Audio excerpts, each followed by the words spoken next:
Allez, je vais peut-être vous inviter à rejoindre vos places, demander à notre huissier de faire entrer, je dirais, le public et demander à Renaud Pfeffer, notre Benjamin, de faire l'appel.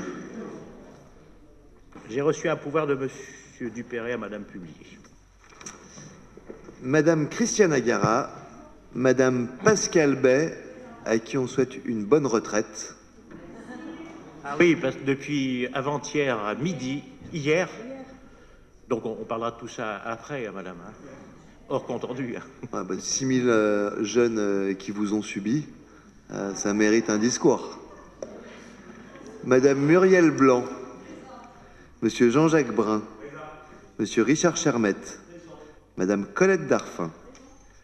Antoine Dupéré a donné pouvoir à Martine Publier, Madame Sylvie Épinat, Monsieur Bernard Fialer, Monsieur Didier Fournel, Madame Evelyne Geoffray, bravo,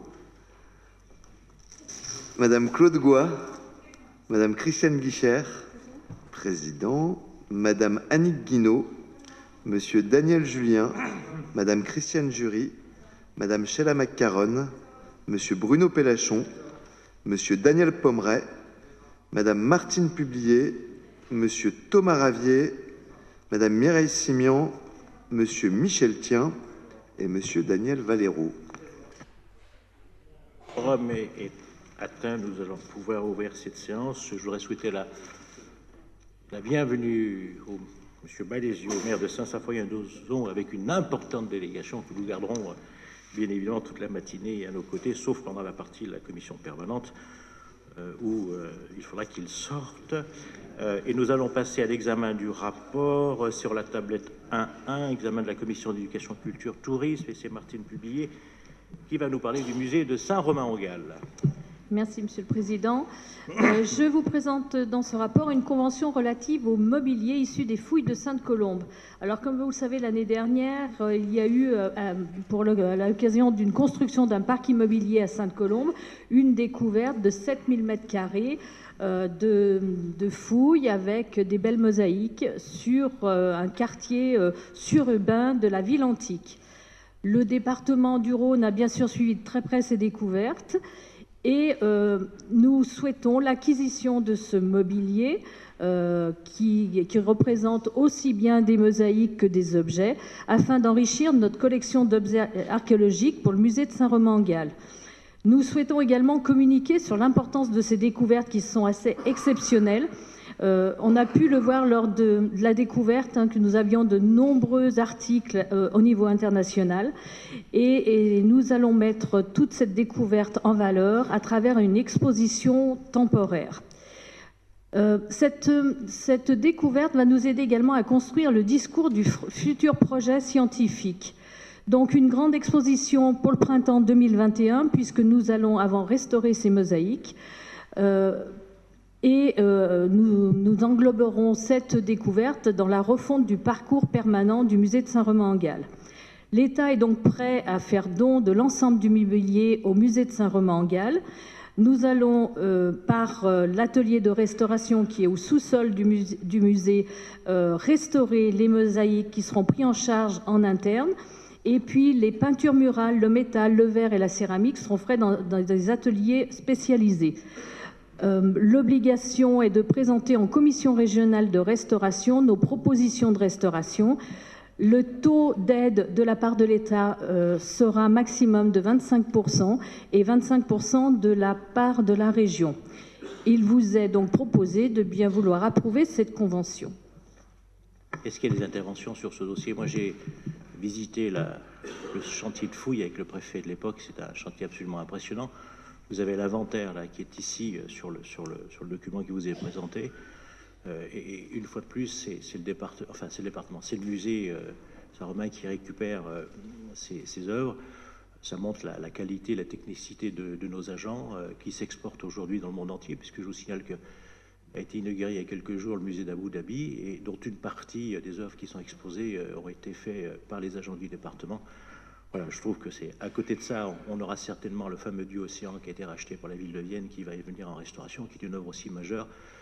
voilà, c'est ça, un musée assez fantastique pour lequel on va réfléchir dans les prochains jours à quelques travaux qu'on pourrait y faire pour redéployer, je dirais, le fonctionnement, le cheminement, voir quand même la problématique du restaurant qui ne me satisfait pas, enfin, qui ne satisfait pas aussi beaucoup de gens. Voilà, il faut qu'on revoie. En tout cas, je vous propose de voter ce rapport, et s'il y a des abstentions, et s'il y a des votes contre, il est adopté à l'unanimité. Et c'est Madame Bay qui va nous présenter son premier rapport en tant que vice-présidente déléguée au sport. Merci, Monsieur le Président. Mesdames et Messieurs, chers collègues, nous avons la chance d'avoir une étape du Tour de France qui traversera le département du Rhône le 13 juillet 2019. Cette course est un événement international. Les 176 meilleurs coureurs cyclistes mondiaux seront en compétition pendant 3 semaines sur 3500 km.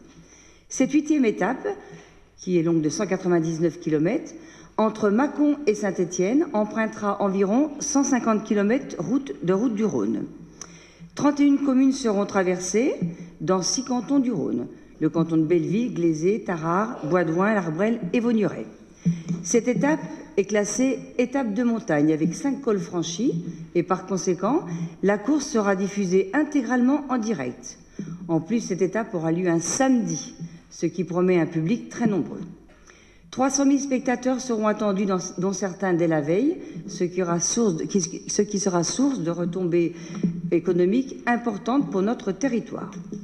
Un journaliste en hélicoptère commentera le patrimoine architectural et naturel de notre territoire, et donc plus de 3 milliards de spectateurs verront tout ceci en direct. 3h30 de diffusion télévisée. L'organisateur nous sollicite pour le bon déroulement de la manifestation et nous demande d'assurer la coupure des routes départementales, la pose des panneaux d'information, le suivi du bon état de la route, l'installation de 1000 bottes de paille pour protéger les obstacles, la signalisation et la collecte des détritus. Tout le personnel volontaire du département sera donc mobilisé. Une réunion d'information à destination des maires, des présidents de PCI, du SDMIS et de la gendarmerie sera programmée en mai à l'hôtel du département. Le temps fort de cette étape se passera à Tarare, avec la mise en place d'un village festif en partenariat avec la ville de Tarare. Nous accueillerons le grand public toute la journée sur le site du Jardin de la Halle. Il y aura des animations vélo, des stands de promotion de l'offre Vélo du Rhône et des écrans installés pour la diffusion de l'étape. Pour mener à bien toute cette belle organisation, un comité de pilotage a été institué et d'ailleurs le prochain COPIL aura lieu donc mardi 2 avril. Le cadrage budgétaire de l'opération s'élève à 115 000 €, comprenant le poste voirie, la communication et le village festif. Voilà, je vous demande de bien vouloir délibérer sur ce rapport. Merci Madame. Je voudrais aussi remercier Michel Tien qui va prendre en main le COPIL, mais aussi remercier le maire de Tarare d'avoir accepté d'avoir le village. Pourquoi Tarare? Parce qu'il fallait un lieu où on pouvait accéder et surtout repartir. Tarare a la chance ou la malchance, je ne sais pas, d'avoir 2 sorties d'autoroute. Je vous dirais plutôt qu'aujourd'hui c'est une chance, monsieur le maire. Il fallait pouvoir. Je vous rappelle qu'on est quand même le samedi 13 juillet.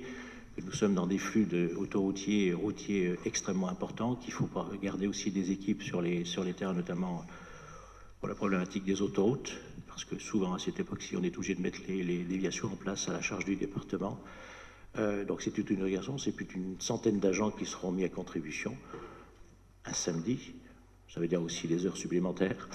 Donc toute une organisation qui se met en place. Donc c'est une, je dirais, une œuvre collective, sachant qu'on n'a rien demandé et qu'on a découvert un matin dans la presse qu'on allait avoir le Tour de France, qui est une très bonne chose pour le département et qu'on ne peut pas s'y soustraire puisque ça relève de l'arrêté ministériel. Donc on fera avec et il faut en tirer maintenant, je dirais, le profit pour le département en termes de communication et d'image. Je vous rappellerai qu'au même moment ici, il y aura les manifestations du 14 juillet qui se font le 13 juillet ici en préfecture. Voilà. Je mets donc le rapport. Madame, je vous en prie. Merci, Monsieur le Président. Effectivement, tous les problèmes que vous soulevez, enfin les challenges que vous soulevez sont une préoccupation. C'est un événement d'une grande envergure. Il mobilise au propre, comme vous figurez, énormément de monde. Très souvent, les gens viennent en voiture pour voir passer les coureurs et on est obligé de fermer des routes. Donc, pour l'avoir vécu dans les Hautes-Alpes, c'est une belle pagaille pour qui veut vaquer à ses préoccupations normales. La course passe entre autres par Courzieux, qui est un village de notre canton qui est particulièrement encaissé et inaccessible, même en temps normal. Et au vu de la configuration des lieux, les spectateurs seront sûrement garés à des kilomètres du spectacle. Si le cas de Courzieux est particulièrement délicat et plaide peut-être pour un traitement d'exception, la question se pose plus largement. La publicité touristique que vante le rapport sera quand même entachée si on transforme une bonne partie du département en une succession de bouchons, aussi dans l'esprit du développement durable et du déroulé sans heurts de cette manifestation. Nous vous demandons, on demande aux COPIL de réfléchir aux mesures qui permettraient de faciliter l'accès à la course tout en réduisant l'utilisation de la voiture individuelle et l'impact sur les territoires qu'elle traverse. Par exemple, comme les quarts du Rhône ne sont pas consacrés au transport scolaire le week-end, est-ce qu'on ne pourrait pas songer à les affréter? Ce n'est qu'une idée parmi d'autres que vous ne manquerez pas de discuter en COPIL. Merci. Je n'ose pas croire une seule seconde, madame, que vous êtes contre cette manifestation. Pour revenir d'un mot sur Courzieux, c'est le seul endroit où ça passe sur une route. Monsieur le Président, j'ai jamais dit que j'étais contre cette manifestation. Je n'ose pas croire, madame, je n'ose pas croire.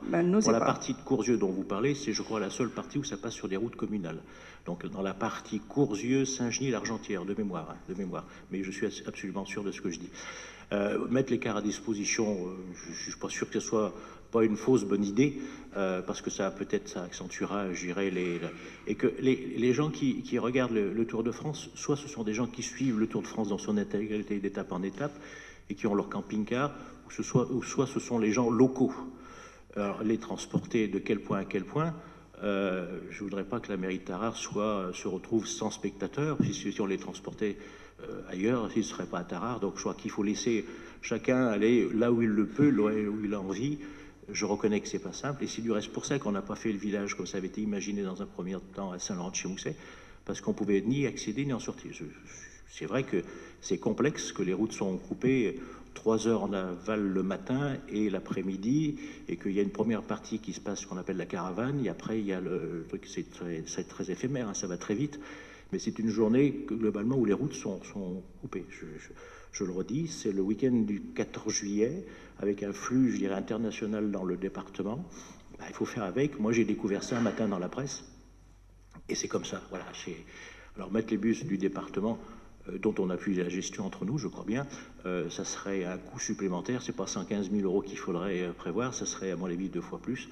Et repayer des gens en heures supplémentaires pour transporter, je suis pas sûr que ça soit le meilleur moyen d'aller sur les routes. Et si on mettait des quarts du Rhône sur la route communale de Courzieux, ça veut dire que le Tour de France n'y passe plus. Voilà. En tout cas, je mets le rapport au vote tel qu'il a été présenté. Qu'est-ce qui s'abstient, qu'est-ce qui vote contre, il est adopté l'unité. Et je vous en remercie. Et c'est Madame Annie Guinaud sur le fascicule 2 qui nous présente le rapport suivant. Merci, Président. Donc, ce rapport qui vous est présenté aujourd'hui concerne la politique d'insertion du département qui comporte 3 volets. Le programme départemental d'insertion 2019, le fonds d'aide aux jeunes et le fonds d'appui aux politiques d'insertion. Le programme départemental d'insertion pour l'année 2019, tout d'abord, qui présente les actions conventionnelles financées par le département en matière d'insertion sociale et d'insertion par l'activité économique, en dehors des actions en faveur de l'insertion professionnelle désormais intégrées au sein d'un marché public biennal. Au titre de l'insertion sociale, il vous est proposé un budget de 502 000 € comprenant la reconduction de 12 actions à l'identique concernant l'insertion des publics en grande fragilité et des publics spécifiques, le soutien de 4 nouvelles actions compte tenu de leur intérêt pour les publics, le non-renouvellement de 7 actions détaillées en annexe. En matière d'insertion par l'activité économique, il vous est proposé d'approuver les conventions correspondantes au financement de 1 200 000 € pour la structure RIE, dont 560 000 € pour la réalisation de jours de chantier pour le compte du département, près de 300 000 € dans le cadre de conventions conclues avec 8 autres ateliers et entreprises d'insertion. Le second volet porte sur le fonds d'aide aux jeunes, pour lequel il est proposé de réorganiser le dispositif d'attribution des aides individuelles avec la mise en place d'un guichet unique pour l'ensemble des jeunes du territoire via les missions locales. Ce nouveau dispositif devrait permettre d'améliorer l'équité territoriale du dispositif. Au titre de l'année 2019, il vous est proposé d'approuver un budget global de 81 000 € pour le FAGE, en augmentation de 6 000 € par rapport à 2018, comprenant les aides individuelles et les actions départementales détaillées dans le rapport. Le troisième volet, enfin, concerne le Fonds d'appui aux politiques d'insertion, le FAPI, incitation financière destinée aux départements volontaires dans leur politique d'insertion, s'inscrivant dans le cadre de la convention signée avec l'État le 24 avril 2018, pour lequel il vous est proposé d'approuver le bilan 2018 annexé au rapport. Je vous remercie donc de bien vouloir délibérer sur l'ensemble des propositions du présent rapport, à savoir approuver la programmation départementale d'insertion, PDI, déclinée dans le présent rapport, autoriser la signature des conventions correspondantes relatives à la référence de parcours ou à des actions et leurs avenants éventuels en cours d'année, ainsi que les avenants de prolongation pour les conventions renouvelées à l'identique, approuver les conventions à destination des structures d'insertion par l'activité économique, approuver la réorganisation du fonds d'aide aux jeunes, la répartition du budget qui lui est consacré entre les dépenses relatives à la régie départementale, les fonds locaux destinés aux missions locales et les actions départementales et autoriser la signature des conventions et approuver le bilan 2018 de la convention du Fonds d'appui aux politiques d'insertion entre le département et l'État, tel qu'il est annexé au présent rapport. Je vous remercie.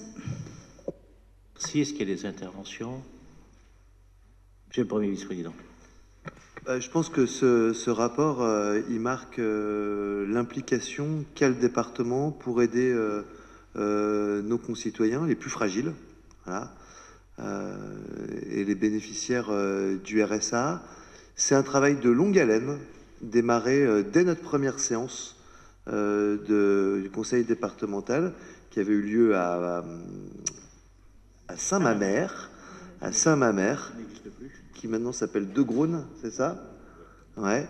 Où on avait lancé le plan de contrôle, les plans de contrôle sur le RSA, et qui portent leurs fruits. Mais au-delà du contrôle et l'accès au juste droit, ce qui est porté par Annick Guinaud, qu'on remercie, c'est l'accompagnement au plus proche, en faisant du cousu humain des bénéficiaires du RSA.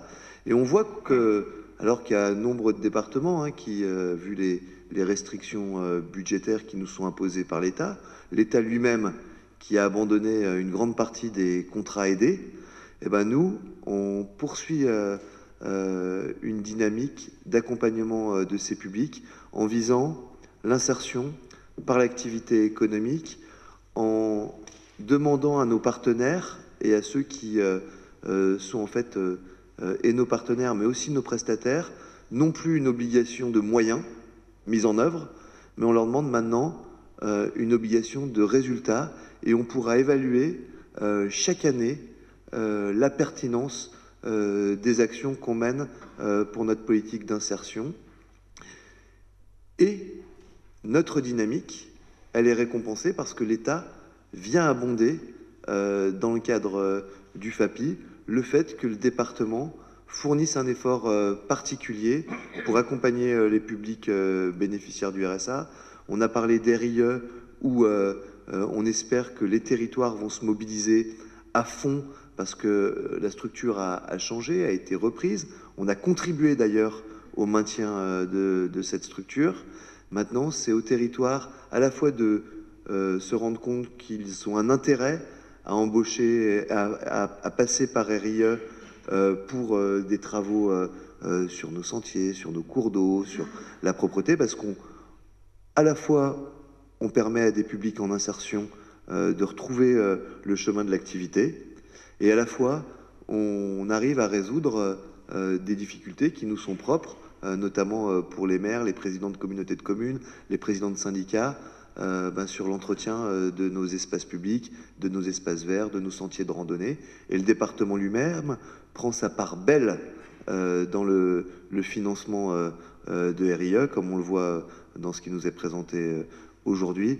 Mais en tout cas, je pense que, merci Annick, il y a aussi les présidents de CLI qui participent et qui suivent cette politique d'insertion. C'est pas un job qui est toujours facile d'être président de CLI, mais ce qu'on voit, c'est que la stratégie mise en œuvre depuis 2015, eh ben, elle produit ses résultats.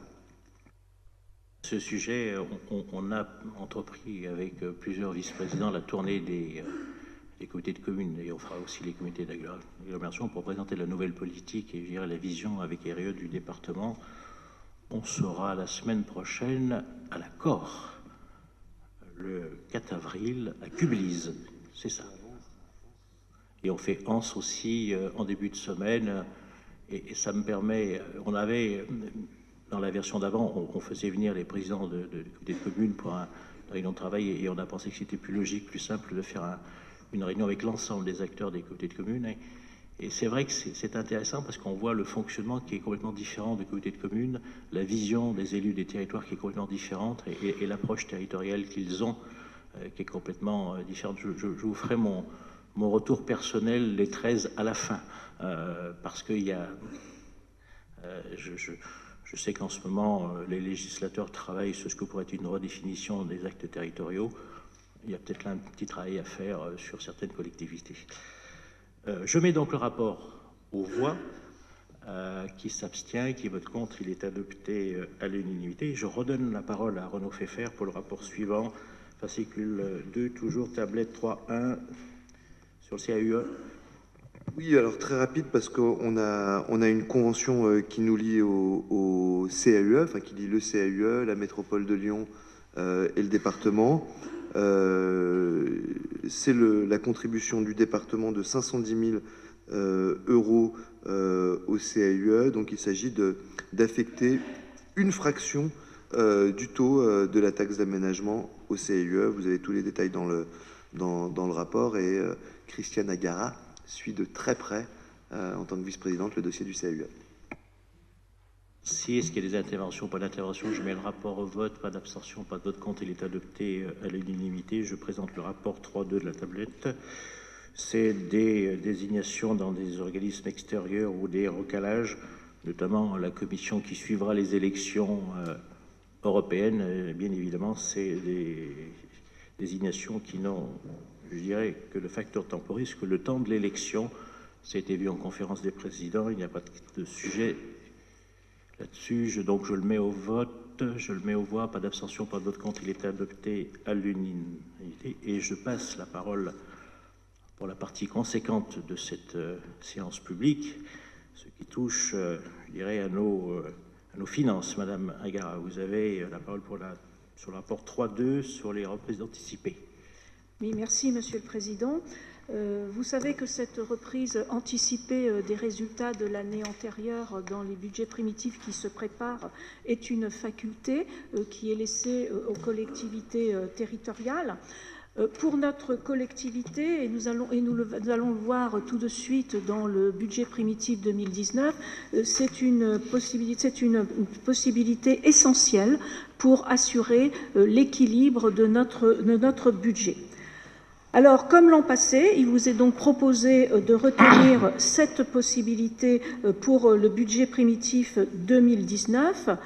Alors, les chiffres qui vont être à reprendre, les données qui vont être à reprendre pour 2019 vont être les suivants. En ce qui concerne la section de fonctionnement, donc le résultat cumulé 2018 de cette section est de 88 481 550,65 €. Bien sûr, nous devons affecter obligatoirement une partie de ce résultat au déficit de la section d'investissement qui s'élève à 19 88 916,22 € et le surplus, c'est-à-dire 69 392 634,43 € sera repris au BP 2019. Du côté des investissements, donc, nous venons de voir qu'une partie est affectée à ce déficit de 19 millions et le besoin de financement donc, de cette section d'investissement étant couvert par ce déficit est de 19 088 916,22 €. Alors bien sûr, ce n'est qu'un résultat, je dirais, provisoire, puisque les résultats définitifs de l'exercice 2018 seront établis, seront votés lors du compte administratif, et une délibération spécifique vous sera proposée dans quelques semaines. S'il n'y a pas d'intervention, je mets le rapport aux voix, pas d'abstention, pas de vote contre, il est adopté à l'unanimité. Et je vais redonner la parole à Christiane Agara pour la présentation du budget. Peut-être un mot en amont.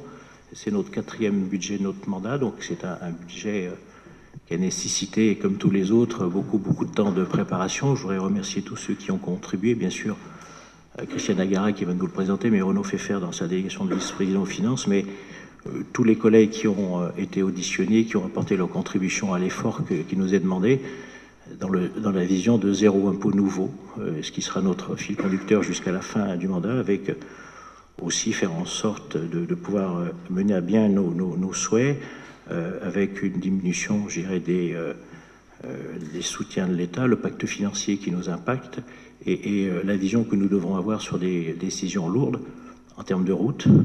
On a travaillé hier sur une programmation des routes, et on en parlera dans quelques jours sur ce que sera la vision sur nos routes, avec des dossiers importants. Et puis, je crois que le point le plus important et l'édition importante, ce sera le choix d'un nouveau collège, si ce n'est deux, sur une partie sur le Val-de-Saône et l'autre sur l'Est lyonnais, parce que là, on a, je dirais, on est pénalisé par, pardonnez-moi, mais la non-prise de décision qui a été faite ici dans cette institution et qu'il va nous falloir gérer. C'est l'équivalent d'un 600 qu'on prend chaque année. Et cette décision, nous devrons la prendre dans les prochains jours, donc on l'anticipe budgétairement. Je voudrais remercier bien sûr tous ceux qui ont contribué à l'élaboration de cet Tardicové, Madame Hentin, qui sont ici, mais aussi ne pas oublier notre payeur, qui suit au quotidien les travaux, Marie-Chantal Kopp, qui suit aussi une autre vision budgétaire, c'est ce qu'on a la certification des comptes, pour lequel nous sommes aussi, faisons partie seulement des 4 départements de France dans cette vision de certification des comptes. Merci à vous tous, les efforts que vous avez consentis dans vos délégations, dans vos liens. Nous sommes nous-mêmes appliqué une baisse de diminution sur nos dotations, même si la presse a trouvé qu'elle était modeste, mais ces 850 000 euros que l'on a à notre main sont réinjectés sur les territoires, parce qu'aujourd'hui la dotation parlementaire n'existe plus, et on fait, c'est 95% de ces dotations que nous avons sont redonnées dans l'ensemble aux associations des territoires. C'est une politique de la maison qui avait été mise en place, que nous n'avons pas retouchée, mais nous avons pris en compte la diminution de ce que pouvait être aussi l'effort commun dans lequel chaque élu ici devait contribuer. Madame Agara, vous avez la parole. Merci, Monsieur le Président. Chers collègues, que dire donc de ce budget primitif 2019 ? Donc, dans le prolongement de notre débat d'orientation budgétaire, il s'est construit, comme vous venez de le rappeler, Monsieur le Président, dans un contexte économique et financier incertain. Alors, je souhaiterais vous dire qu'il y a 4 choses à retenir pour ce budget. Tout d'abord, un cadre. Ce cadre, c'est pas d'augmentation de notre fiscalité. En effet, nous maintenons notre engagement de geler la pression fiscale exercée sur nos concitoyens, puisque le taux de la taxe foncière sur les propriétés bâties reste inchangé depuis 2013, et il le sera jusqu'à la fin de ce présent mandat. Ensuite, vous n'aurez qu'à retenir 3 chiffres, 0,31%, 85 et 78,5 millions d'euros. Une fois que vous aurez retenu ces 3 chiffres, eh bien, vous aurez l'articulation de notre budget pour cette année 2019. 0,31%, c'est le taux de progression de nos dépenses de fonctionnement. Autrement dit, avec près de 438 millions d'euros, elles sont stables et sont donc maîtrisées. Elles permettent de financer des prestations et des services aux Rhodaniens de qualité en mettant l'accent sur les politiques autonomie, enfance, famille, insertion, qui constituent l'épicentre de notre action. Deuxième chiffre à retenir, 85 millions d'euros. C'est la somme que nous investirons dans nos projets. Avec ce niveau d'investissement soutenu, nous maintenons notre soutien au territoire, nous inscrivons les collèges au cœur de notre programmation pluriannuelle, Nous mettons en place des dispositifs novateurs pour soutenir le monde agricole et nous faisons un effort particulier sur l'enveloppe qui est dédiée à la réfection des chaussées et des accotements. Troisième chiffre, 78 562 000 euros. C'est l'autofinancement de nos investissements. Grâce à nos efforts réalisés sur notre fonctionnement, nous finançons ainsi ces investissements à près de 59% par cet autofinancement et nous limitons le recours à l'emprunt. Nous poursuivrons en 2019 notre désendettement puisque notre stock de dette devrait se réduire de 5 900 000 euros. Ainsi, le budget 2019 présente un montant équilibré de dépenses et de recettes à hauteur de 755 409 euros. Si l'on soustrait les opérations d'ordre et l'autofinancement, il s'établit à 652 millions d'euros et hors gestion active de la dette, le budget opérationnel s'élève à un petit peu plus de 572 millions d'euros. Hors reprise du résultat de fonctionnement 2018 de 69 393 000 euros, nos recettes réelles s'élèvent à 502 625 000 euros et se répartissent à hauteur de 446 887 000 euros en fonctionnement et 55 738 euros en investissement. Hors reprise du résultat 2018, les recettes de fonctionnement sont en baisse de 2,45%. Ceci s'explique par 4 raisons. Tout d'abord, la fin des recettes issues de la clause de rencontre avec le Citral, qui, je vous le rappelle, était de 18 205 000 euros. D'autre part, la stagnation de la DGF, qui est évaluée à 47 928 000 euros, soit un peu moins qu'en 2018, et une diminution de 3,56% de la dotation de compensation de la réforme de la taxe professionnelle. Troisième raison de cette diminution, ce sont les dotations de la Caisse nationale de solidarité pour l'autonomie d'un montant de 20 129 000 euros et le fonds de mobilisation départementale pour l'insertion de 1 150 000 euros qui ne compense que faiblement la compétence sociale du département. Enfin, la fin du mécanisme de reversement de la taxe d'aménagement à la métropole en 2019 contribue à cette minoration de nos recettes, d'autant plus que l'État demande le remboursement de près de 1 308 000 euros d'indus de cette taxe. Donc pour les modalités pratiques de ce remboursement, nous sommes en discussion avec les services de la DGFiP afin d'obtenir éventuellement un étalement de ce remboursement sur le temps. Quant à nos dépenses réelles d'investissement, elles s'élèvent à 195 211 000 euros, dont 84 827 000 euros seront dédiés à des projets d'investissement nouveaux. Nos dépenses et recettes réelles d'investissement diminuent du fait de l'optimisation des crédits liés à la gestion active de la dette. Ceci représente une diminution de 20 millions d'euros. Notre autofinancement, bien qu'en légère diminution de 2%, continue de nous permettre de financer dans de bonnes conditions nos dépenses d'investissement. Ainsi, ce sont près de 59% de ces dépenses qui sont financées grâce à lui. Dans ces conditions, l'emprunt est maintenu à 24 500 000 euros. Alors on va s'arrêter un petit peu sur la décomposition et sur la constitution de cet autofinancement. En 2019, notre autofinancement donc de 78 562 000 euros se décompose en 9 169 000 euros provenant d'un excédent des recettes réelles de l'exercice sur les dépenses réelles de fonctionnement. C'est notre épargne brute. Les 69 393 000 euros de part sont le résultat de l'exercice 2018 que nous venons de reprendre par anticipation. Ce dernier représente ainsi 88,33% de notre autofinancement, alors qu'il était de 72,86% en 2018. Ce poids dans notre autofinancement traduit notre dépendance à la reprise anticipée du résultat pour alimenter notre autofinancement.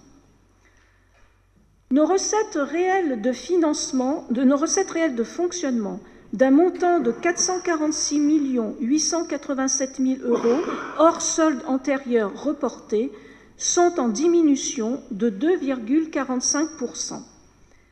Avec un peu plus de 247 millions d'euros, la fiscalité représente plus de 55% de nos recettes de fonctionnement, très largement devant les dotations de l'État, qui, avec 90 millions d'euros, ne représentent plus que 20,31%. Nos recettes fiscales évoluent grâce à l'attractivité et au dynamisme de notre territoire. La taxe foncière des propriétés bâties est prévue pour 2019 à 63 197 000 euros. Elle est en progression de 2,32% par rapport aux produits perçus en 2018. Ceci est dû d'une part à la croissance physique de nos bases de 0,84% et à la revalorisation de 2,16% décidée par la loi de finances. La contribution à la valeur ajoutée des entreprises est inscrite à hauteur de 30 598 000 euros. Sa forte progression de 6,87% par rapport au budget primitif 2018 traduit l'attractivité de notre territoire pour les entreprises. Avec 75 millions d'euros, les droits de mutation constituent la première recette départementale et connaît depuis 2015 un fort dynamisme. Ils sont évalués en progression de 7,14% pour 2019 et la prévision de 75 millions d'euros que nous inscrivons au budget est une prévision prudente qui tient compte d'un éventuel ralentissement du marché de l'immobilier. Enfin, la taxe sur les conventions d'assurance destinée à financer les transferts de compétences liés à l'acte 2 de la décentralisation et à financer le SDMIS aura un rendement anticipé en progression de 2,84% en 2019 par rapport à 2018. Nous attendons à ce titre 22 678 000 euros. Alors on voudrait vous faire un petit focus sur la taxe foncière des propriétés bâties, la taxe foncière en général, propriétés bâties ou non bâties, et conformément à nos engagements, le taux de la taxe foncière ne progressera pas en 2019. Avec un taux de 11,03% pour un taux moyen national de 16,21%, nous restons le troisième département métropolitain avec le taux le plus bas, derrière Paris et les Hauts-de-Seine. L'article 22 de la loi du 22 janvier 2018, dite de programmation des finances publiques pour les années 2018 à 2022, fixe la trajectoire des concours financiers de l'État. Jusqu'en 2022, le montant de ces concours était plafonné pour respecter une trajectoire de redressement des comptes publics. Ceci signifie que pour financer des dépenses nouvelles, l'État doit composer avec une enveloppe fermée, ce qui induit une baisse d'autres dotations. La DGF, qui constitue le premier concours de l'État, a été légèrement modifiée par la loi de finances pour 2019, mais ces modifications ne seront pas significatives pour le département. Avec 47 888 000 euros, elle est anticipée légèrement à la baisse de moins 0,5%. En revanche, d'autres concours de l'État subissent des baisses en raison de la norme d'évolution des concours financiers de l'État. En effet, les mesures nouvelles décidées doivent être compensées par des baisses équivalentes d'autres concours.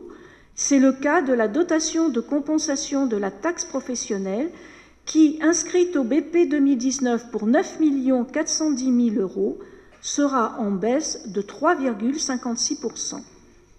Enfin, les autres recettes, constituées essentiellement de celles des services, sont quant à elles en progression de 8%. Alors la vision sur nos recettes ne serait pas complète si nous ne faisions pas un focus sur l'impact de la péréquation sur ces recettes. Vous l'avez souligné, Monsieur le Président, en 2019, un nouveau fonds de péréquation a été institué par la loi de finances. C'est le fonds de soutien interdépartemental qui renforce la péréquation horizontale. Doté de 250 millions d'euros, il est destiné à améliorer la péréquation actuelle des ressources entre les départements et à réduire plus efficacement les inégalités de richesse, notamment celles provenant des droits de mutation à titre onéreux. Ainsi, le département du Rhône devrait être contributeur à ce fonds en 2019 à hauteur de 1 711 000 euros, passant ainsi nos dépenses de péréquation à près de 13 millions d'euros. C'est la rançon du dynamisme d'un département comme le nôtre. Quant à nos recettes d'investissement, qui s'élèvent à 36 646 000 euros hors gestion active de la dette et couverture du déficit d'investissement 2018, elles complètent l'autofinancement de 78,5 millions d'euros et sont principalement constituées par les emprunts nouveaux de 24,5 millions et le fonds de compensation de TVA de 5 100 000 euros. Alors l'ensemble de ces recettes sont destinées à financer nos différentes politiques. En 2019, l'investissement représentera 20,14% de nos dépenses réelles hors gestion active de la dette. Hors annuité de la dette, la part de l'investissement constitue près de 15% de nos dépenses réelles totales. En 2019, notre budget opérationnel, qui couvre nos dépenses de fonctionnement et d'investissement, ainsi que l'annuité de la dette, s'élève à un peu plus de 572 millions d'euros, dont 410 486 000 euros pour nos dépenses d'intervention qui traduisent les engagements du Rhône. Dans ce montant, le secteur social, avec 236 377 000 euros, continue de représenter la majeure partie de nos dépenses avec un pourcentage de 69%. Il marque l'implication de notre collectivité dans la mise en œuvre des dispositifs d'aide à la personne pour répondre au mieux à une population dont les besoins sociaux croissent régulièrement. Ainsi, le département reste le vecteur de l'action sociale sur le territoire et renforce sa légitimité comme acteur principal des politiques de solidarité. Si nous détaillons nos dépenses d'intervention majeures, la politique enfance, famille, santé, autonomie, insertion et aide au logement représente 70% du budget d'intervention. 61 663 000 euros seront consacrés à l'enfance, la famille et la santé pour continuer à maîtriser le risque dans une certaine limite attaché au financement des MNA. La dépense prévisionnelle pour l'accueil des MNA et des ex-MNA jeunes majeurs pour 2019 est d'environ 9 700 000 euros.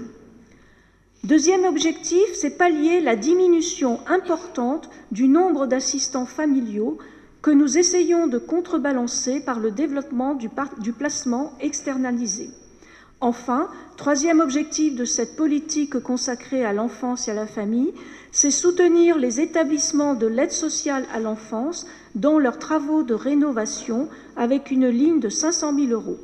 Par ailleurs, dans le cadre du partenariat territorial, les collectivités pourront solliciter notre soutien pour leurs projets dans ce domaine, dans la continuité du fonds d'investissement exceptionnel créé en 2018. Près de 131 millions d'euros sont budgétés pour la politique autonomie.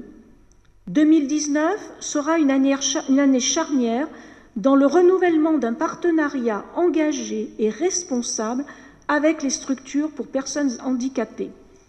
Un nouveau règlement d'aide sociale, recueil des dispositions réglementaires et vecteur de notre stratégie en matière d'accompagnement des aînés sera proposé en 2019. Nous proposerons ainsi la prise en compte de dépenses exceptionnelles telles que l'optique ou les frais dentaires pour les personnes âgées bénéficiaires de l'aide sociale à l'hébergement.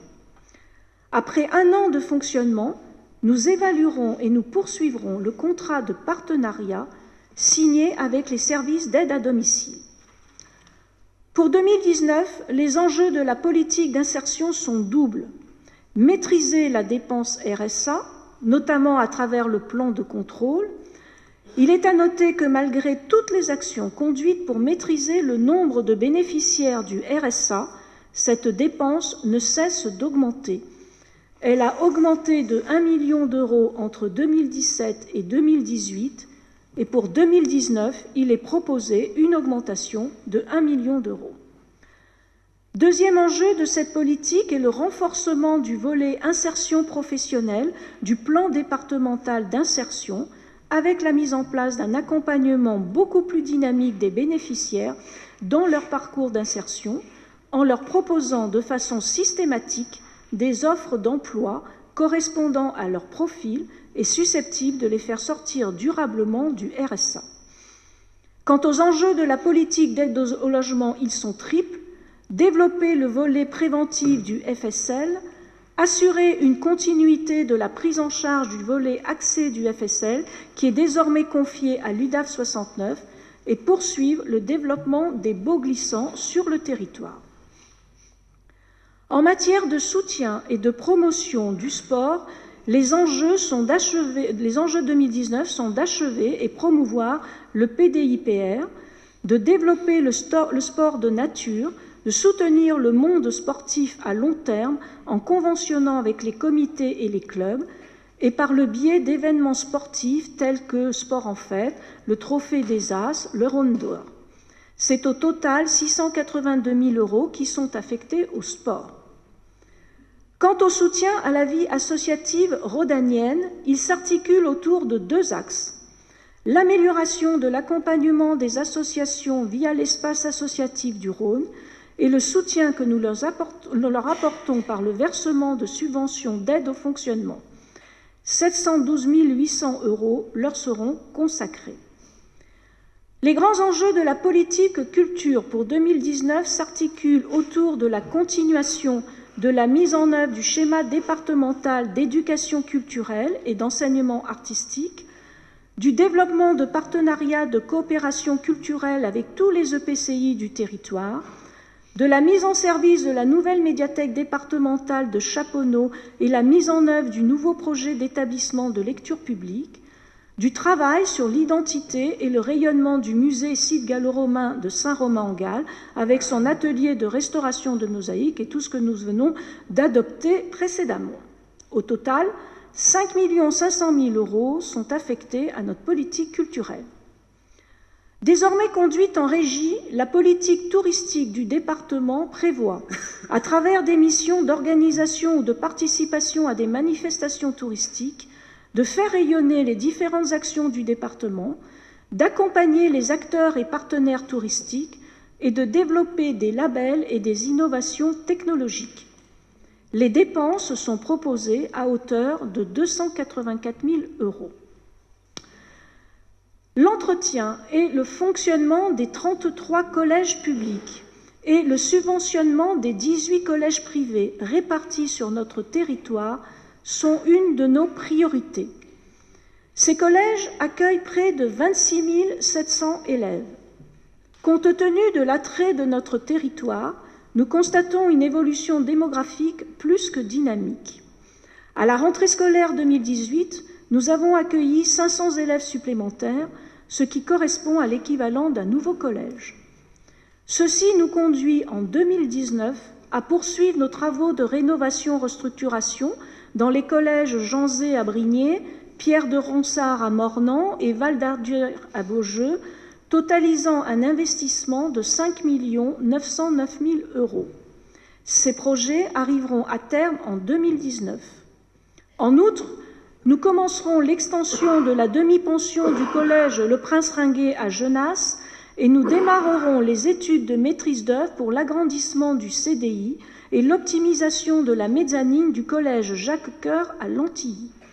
Pour ces deux opérations, les crédits inscrits s'élèvent à 1 710 000 €.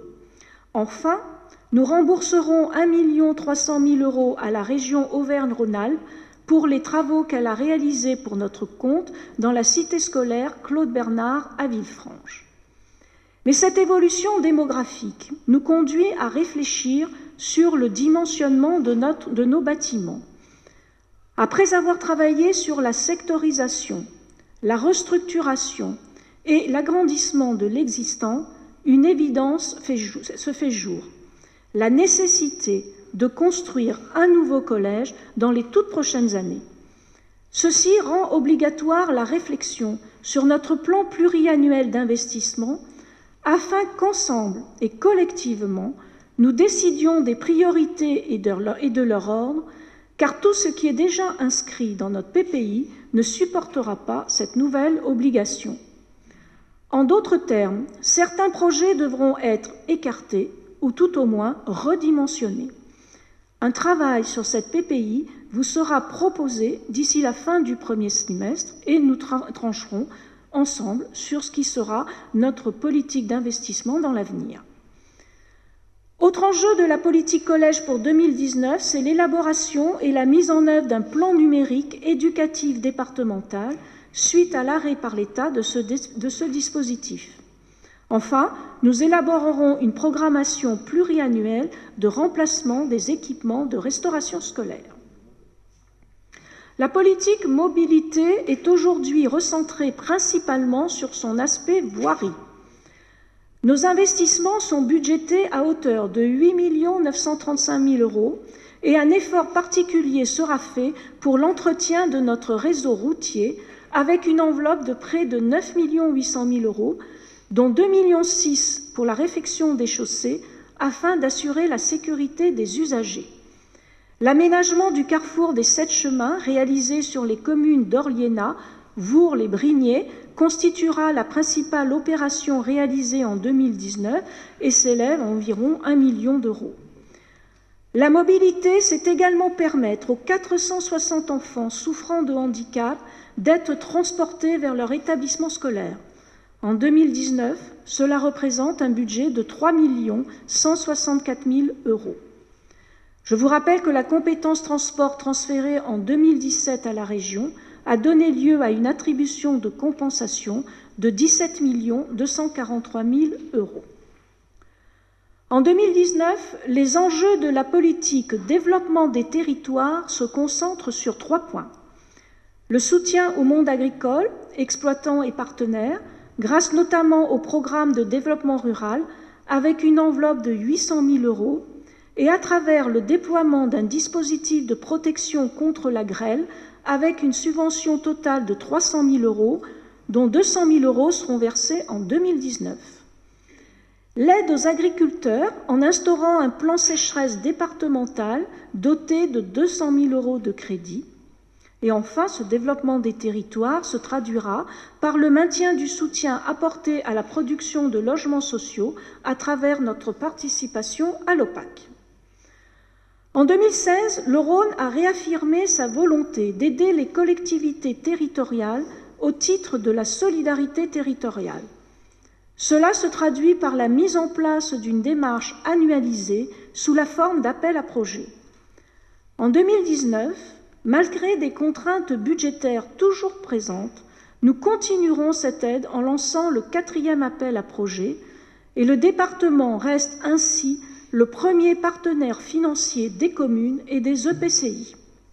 Ainsi, 30 701 000 € sont inscrits au budget 2019, avec un fonds spécifique prévu pour soutenir l'enfance et la petite enfance, les seniors pour rompre leur isolement, la mutualisation des équipements sportifs, la protection de la ressource en eau. En complément de cette aide, nous optimiserons la gestion des fonds européens par une solidarité renforcée. Toutes ces actions ne pourraient pas être menées en bien sans une politique des ressources de l'institution efficace. Cette politique couvre notamment les RH. Compte tenu de l'effort des maîtrises des dépenses de personnel durant les années 2016 à 2018, et malgré des évolutions notamment réglementaires prévues en 2019, le budget fait apparaître une diminution des dépenses pour s'établir à 95 700 000 €. Il s'agit de la masse salariale totale étant précisée qu'une partie de cette masse est ventilée dans les différentes politiques départementales. Nous confortons ainsi nos efforts de la masse salariale tout en œuvrant à la promotion et à la valorisation de nos agents. Autre enjeu de notre politique ressources de l'institution, c'est l'engagement des travaux d'implantation de la Maison du Rhône de Villefranche-sur-Saône et la poursuite de la rénovation des bâtiments départementaux. Enfin, en 2019, nous poursuivrons la modernisation des services aux usagers et des outils numériques du département avec la dématérialisation, l'archivage électronique et la modernisation des moyens de paiement. Soutenir le SDMIS à travers une revalorisation de 1% de notre participation et réfléchir à un versement de celle-ci à travers une subvention d'investissement constituent les axes de notre politique sécurité et incendie. Tel est, Monsieur le Président, chers collègues, le budget primitif 2019 qui est soumis à votre approbation et à votre discussion. Je vous remercie en espérant ne pas vous avoir trop endormi et avoir été trop longue. Pas du tout, Madame la rapporteure. Tout le monde était attentif, tout le monde suivait sur sa tablette. Comme il a été convenu en conférence de présidents, je vais laisser la parole au président de groupe, Madame le conseillère départementale du canton de l'Arbrel. Vous avez la parole. Merci, Monsieur le Président. Et encore une fois, merci et bravo à Christiane pour cette présentation très complète. Monsieur le Président, lors du débat d'orientation budgétaire, l'opposition que nous sommes, toujours constructive, vous a fait quelques remarques dans le but d'affiner vos derniers arbitrages avant de présenter le budget primitif d'aujourd'hui. Quelle ne fut notre surprise à la lecture de celui-ci de constater que vous avez préféré ne pas en prendre compte. Vous admettrez que vous ne faites rien pour encourager notre adhésion. À lire le rapport, nos recettes sont toujours plus contraintes dans un contexte économique et financier très incertain et vous maintenez malgré tout les taux de fiscalité inchangés. Tel était votre engagement. C'est entendable, mais forcément un peu compliqué, car votre équation affichée est la suivante. Des dépenses de fonctionnement maîtrisées pour un niveau d'investissement soutenu, financé prioritairement par un autofinancement de 78 millions et demi et un recours à l'endettement limité. Moins 6,26% de recettes, mais un autofinancement maintenu et le département qui se désendette. C'est de la magie. Mais les tours de magie s'appellent aussi parfois des tours de passe-passe. Et ceux qui les pratiquent s'appellent des magiciens, mais parfois aussi des illusionnistes. Je vous en prie. En fait, il convient de regarder d'où proviennent ce que vous appelez les efforts réalisés sur notre section de fonctionnement. 4 politiques sont mises à contribution. Premièrement, développement des territoires, économie et agriculture pour 5,3 millions d'euros. Le soutien à l'agriculture étant maintenu, c'est la politique du logement, de l'aménagement, de l'amélioration de l'habitat, des protections de notre environnement qui subissent les conséquences de vos choix. Deuxièmement, les mobilités, 7,3 millions d'euros en moins. Les infrastructures routières sont les seules qui concernent 100% de la population. Chaque citoyen en est l'usager, quel que soit son lieu d'habitation ou son mode de transport. Les 7 millions d'économies reviennent, on le dit encore une fois, à laisser l'état de nos routes se dégrader insidieusement, à charge des futurs budgets portés par de futurs élus de supporter les dépenses qui seront incontournables. Je continue. Quant aux grands travaux, petite parenthèse sur l'investissement donc, on constate la peau de chagrin. On a du mal à comprendre vos effets d'annonces contradictoires, bien médiatisés. On rappelle également notre intervention au DOB sur notre arlésienne locale et on apprécie donc la phrase humoristique dans le rapport, je cite, « Ce domaine enregistre une baisse des besoins ». Pas chez nous en tout cas. Le partenariat territorial solidaire et durable, c'est 1,7 million d'euros de raboté, c'est le 3e point. Cette aide est extrêmement importante pour les communes et notamment les plus modestes. Il s'agit, avant d'être de la générosité bienveillante à l'égard des communes, d'une contribution au développement de nos territoires, un investissement répondant aux politiques que vous portez, puisque l'appel à projet en fait la condition d'attribution. Cette soi-disant économie, et nous répétons pour le coup ce que nous avons dit lors du DOB, n'est possible que parce que le département ne financera pas au-delà de ce que peuvent mettre les communes. On se souvient aussi de votre réponse lors du débat, mais la réalité est que l'argent ira à l'argent.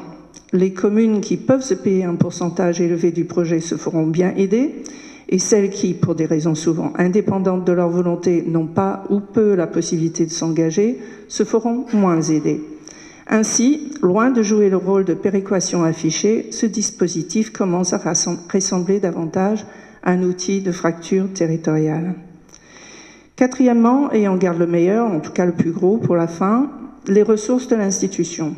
16,7 millions d'euros en moins cette année, soit 26%. Cette somme interpelle. Parmi les domaines couverts par cet intitulé, un principal, les ressources humaines et sa masse salariale. Forcément, puisque comme dans toutes les collectivités, c'est le plus gros poste de fonctionnement. Comment maîtrisez-vous la masse salariale tout en œuvrant à la promotion et à la valorisation des agents? Faire plus en ne dépensant pas.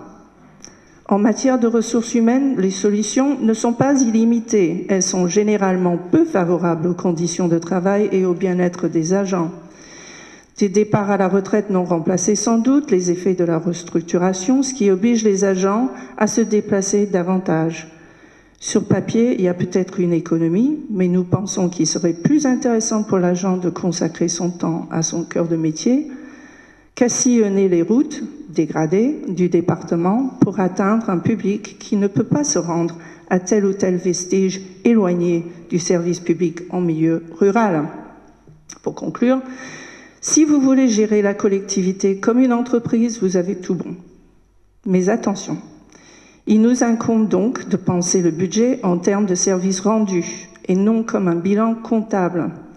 Le Graal de la taxe stable ne doit pas occulter la raison d'être de notre collectivité. Les clients de l'entreprise Rhône sont pour certains parmi les plus fragiles et nous n'avons pas de concurrence sur le marché vers qui ils pourraient se tourner. À force de déshabiller Pierre fonctionnement pour habiller Paul investissement, Pierre finira à poil, ce qui serait indécent. Peut-être qu'on ferait une réponse. Je voyais Madame le rapporteur général qui bouillait, mais c'était bien parti. Quand vous avez fait votre métaphore sur la baguette magique, je pensais que vous alliez nous faire le couplet d'Harry Potter, puisque on peut le concevoir pour vos origines, mais vous vous êtes vite transformé en Voldemort, qui est l'horrible, je dirais, bonhomme qui est dans Harry Potter. Mais on va continuer. J'ai laissé la parole le président du groupe centriste et de nous faire sa vision du budget. Et peut-être que certains répondront sur les routes, sur le personnel, je vous répondrai après, et peut-être que le vice-président des Finances apportera aussi sa contribution. Mais vous étiez pourtant bien parti, mais ça s'est gâché sur la fin, madame. Allez, Daniel. Monsieur le Président, chers collègues, tout d'abord, en préalable, je voudrais également remercier Christiane Agara de sa présentation synthétique.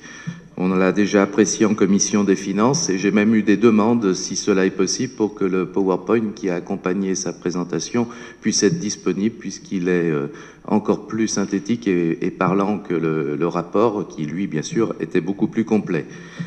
Alors, un budget de continuité, un budget sans surprise, et donc qui conduira à un vote sans surprise, un soutien de notre groupe. Ce budget tient compte du contexte national qui a été rappelé par la rapporteure du budget, un contexte qui conduit toujours à des aides de l'État mesurées, voire en diminution, et des règlements qui, à chaque fois, ponctionnent notre collectivité. Il faut aussi rappeler que, suite au transfert de compétences du transport à la région, nous avons perdu presque la moitié de notre CVAE et surtout de son dynamisme, puisque quand on constate le dynamisme de notre territoire, tout ce dynamisme sur la CVAE que nous n'avons plus, nous ne l'avons plus. Et donc notre collectivité serait en bien meilleure forme si nous avions pu garder cette ressource dynamique. Parce que le contexte local, fort heureusement, est toujours positif, ça a été rappelé, une croissance démographique, une bonne activité économique, des droits des DMTO très, très actifs qui nous permettent de réussir depuis quelques années à maintenir les fondamentaux qui sont ceux de l'exécutif depuis quelques années, le maintien, comme le département l'a toujours été, du département dans les 3 ou 4 départements les moins fiscalisés de France. Nous avons réussi à maintenir cette position, notamment par la politique du zéro impôt nouveau. Une rigueur de fonctionnement qui se traduit par une réorganisation, par une gestion précise. Et on peut se féliciter d'ailleurs de toutes ces mesures qui sont prises pour aller encore plus loin dans ce sens, comme la certification des comptes ou des mesures qui sont actuellement en expérimentation. Un désendettement qui a fait suite à une restructuration de la dette. Alors, ce désendettement qui est annoncé au budget à hauteur de près de 6 millions, il sera peut-être même supérieur, ça peut arriver, si jamais nous ne mobilisons pas tous les emprunts qui ont été prévus, et c'est ce qui se passe depuis quelques années. Alors, bien entendu, nous avons également su préserver et même développer les reports, c'est-à-dire le fonds de caisse.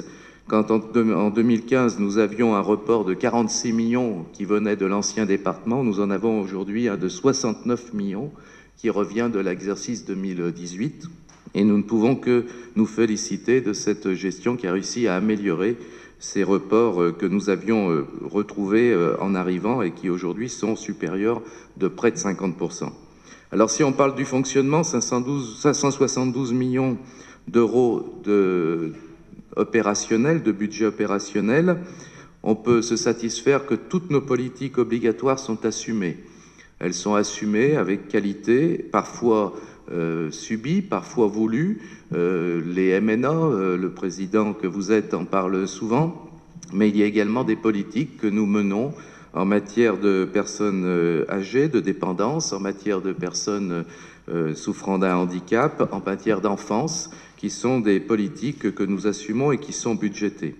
On peut ensuite, sur toutes les autres politiques, échanger, comme vient de le faire Sheila avec son tempérament. On peut toujours échanger sur la hauteur de nos interventions en matière d'environnement, en matière d'eau, en matière de politique de la ville, et le débat est là pour ça.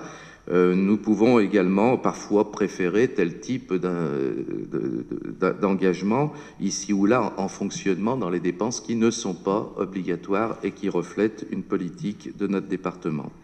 En ce qui concerne l'investissement, je crois que le choix fort depuis quelques années et maintenu cette année, c'est d'être un acteur premier de l'aménagement du territoire, notamment par le partenariat territorial qui, avec un effet de levier significatif, permet à toutes les collectivités qui maillent notre territoire de contribuer à l'aménagement. Pour toutes les autres dépenses d'investissement, les grandes dépenses qui sont de notre compétence, bien sûr les routes, bien sûr les collèges, notre groupe, depuis plusieurs années, demandait une vision, un plan pluriannuel d'investissement débattu et arrêté. Vous nous l'annoncez pour la fin de l'année et nous en sommes totalement satisfaits. Bien sûr que du coup, s'il est fait à la fin de l'année, ce sera en effet plus à nos successeurs de le réaliser en grande partie jusqu'en 2024, mais c'est bien à nous d'y penser et de le préparer. Vous l'avez compris en jugeant chaque jour l'engagement des membres de notre groupe au sein de votre exécutif, que nous voterons sans réserve ce budget. Nous sommes maintenant dans l'attente de ce PPI qui va être en effet la grande orientation politique de notre collectivité pour les années qui viennent. Merci, Monsieur le Président, et merci à l'ensemble de votre groupe. Je passe la parole à Michel Thien. Oui, Monsieur le Président, mes chers collègues, donc je m'exprime sur ce budget primitif 2019 au nom du groupe Les Républicains, divers droites et apparentés. En préambule, je voudrais aussi, comme mes collègues, remercier Christiane Agara pour la très belle présentation qu'elle nous a faite concernant ce budget. Mes chers collègues, nous pouvons être satisfaits des chiffres présentés aujourd'hui et des orientations prises pour mener à bien nos politiques et proposer des services qualitatifs aux Rhodaniens. Comme nous l'avions fait remarquer lors du débat d'orientation budgétaire, les efforts consentis les années précédentes étaient indispensables. En effet, nous le répétons depuis le début du mandat, nous refusons de faire payer les désengagements de l'État aux Rhodaniens par le biais d'une hausse d'impôts. Dans le contexte national actuel, c'est un engagement qui nous honore, mais surtout qui nous engage à une gestion rigoureuse des finances de notre collectivité. Nous savions cette année que nos recettes réelles de fonctionnement allaient diminuer du fait de certaines mesures prévues, comme l'arrêt de la clause de rencontre avec le Citral, et que parallèlement les dépenses sociales continueraient à progresser, du fait d'annonces gouvernementales, mais aussi parce que la situation avec les MNA ne présage pas encore d'une compensation crédible de la part de l'État, avec toutes les complications que cela implique aussi pour le fonctionnement normal de l'aide sociale à l'enfance. Mais nous sommes capables, malgré cela, de maintenir notre budget en équilibre et poursuivre notre désendettement, principalement grâce à des recettes fiscales révélatrices du dynamisme de notre territoire et une reprise anticipée de notre très bon résultat 2018. Or, si je cite ces deux éléments en particulier, c'est pour attirer votre attention sur les années à venir, car qui dit bonne gestion dit nécessairement anticipation. Effectivement, malgré une gestion saine de nos finances, nous maintenons toujours les mêmes réserves quant aux décisions prises au niveau de l'État. Premièrement, nous n'avons pas attendu le pacte financier imposé par le gouvernement actuel pour réduire nos dépenses de fonctionnement, et je ne crois pas que les départements aient besoin actuellement d'une pénalité financière supplémentaire qui pèse sur eux. De plus, nous sommes toujours dans l'expectative concernant une réforme fiscale des collectivités qui pourrait impacter négativement les finances des départements. Il ne serait pas acceptable de mettre l'autonomie financière des départements en péril, et nous ne pourrons pas compter chaque année sur notre résultat antérieur.